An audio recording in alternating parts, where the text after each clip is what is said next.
Hello. જગતમાં બે પ્રકારના લોકો હોય છે. એક જેમને આપણે આસ્તિક માનીએ છીએ અને બીજા નાસ્તિક.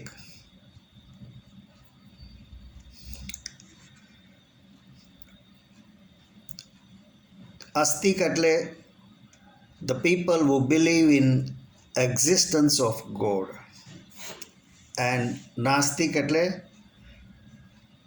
એથિસ્ટ. આપણે સાચા અર્થમાં આસ્તિક કોને કહેશું? જે લોકો રોજ દીવો અગરબત્તી કરી, ભગવાનને પ્રસાદ ધરી, ઘંટડી વગાડી અથવા તો તાળીઓ પાડી ઈશ્વરની પ્રશસ્તિના ગીતો ગાય છે તે લોકોને.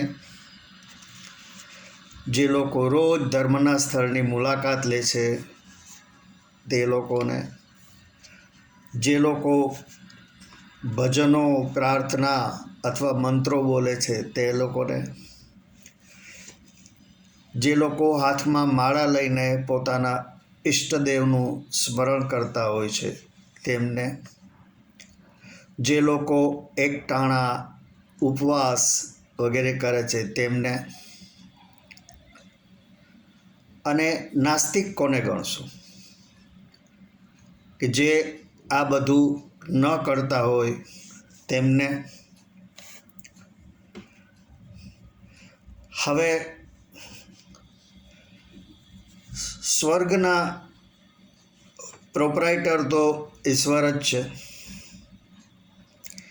એટલે આસ્તિકોને તો સ્વર્ગમાં જ રિઝર્વેશન મળતું હશે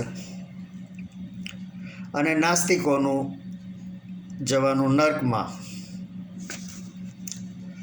સ્વર્ગમાં 5 સ્ટાર હોટલ જેવી સુવિધા મળતી હશે અને નર્કમાં અંધારી કોટડીઓમાં રહેવું પડતું હશે. અલબત્ત સ્વર્ગમાં અને નર્કમાં કઈ પ્રકારનું વાતાવરણ છે એનું વિસ્તૃત અને સચોટ વર્ણન તો સ્વામીજીઓ જ કરી શકે, જેઓ ઉપર ગયા નથી. કરોડો આસ્તિક લોકો એવા છે કે જેમણે પોતાના નોકરી ધંધાના વ્યવસાય દરમિયાન ઘણા જ અનીતિના કાર્યો કર્યા હશે, પણ સાથે સાથે ધાર્મિકતા પણ જાળવી રાખી હશે. જેવી કે દીવો, અગરબત્તી, ઘંટડી વગાડવી, ભગવાનની પ્રશસ્તિ કરવી, મંદિરમાં દાન દક્ષિણા આપવા, એકટાણા ઉપવાસ કરવા. અને સાથે સાથે એવા અનેક લોકો છે જેમણે કોઈ અનીતિ કરી નથી, પણ સાથે સાથે ધાર્મિક પણ નથી, જેને આપણે નાસ્તિક ગણીએ છીએ. નસીબ જોગે આપણે ત્યાં પાપોનો છેદ ઉડાડવાની વ્યવસ્થા કરેલી છે. જેમ કે મંદિરમાં જઈ દાન દક્ષિણા આપો, અમુક નદીમાં સ્નાન કરી આવો, પાઠ પૂજા મંત્રોચ્ચાર કરો અથવા તો બ્રાહ્મણો પાસે કરાવો વગેરે વગેરે.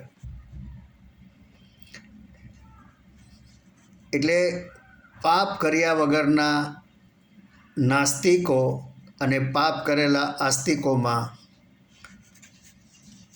કોની શું ગતિ થશે એ એક મોટો સવાલ છે. ઘણા નાસ્તિક લોકો ગરીબ અને નિસહાયને સહાય કરતા હશે, પશુ પક્ષીને ખોરાક આપતા હશે, વૃક્ષોને પાણી પાતા હશે,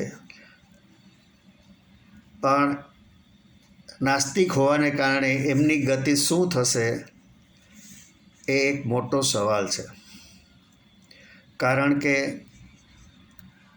એ નાસ્તિક લોકોએ માલિકની ખુશામત કરી નથી. આપણે ત્યાં સેંકડો દેવી દેવતાઓ છે અને દરેકની ઉપર આસ્થા રાખનારા કરોડો લોકો છે. હવે આ કરોડો લોકો જે સેંકડો દેવી દેવતાઓમાં આસ્થા રાખે છે, એ બધાના ધાર્મિકતાનો રેકોર્ડ કોઈ એવું સોફ્ટવેર કામ કરતું હશે કે એ બધાનો રેકોર્ડ એક સેન્ટ્રલ રજિસ્ટ્રીમાં એકઠો કરતું હશે અને એ પ્રમાણે જ સ્વર્ગમાં સતત રજિસ્ટ્રેશન થતા હશે.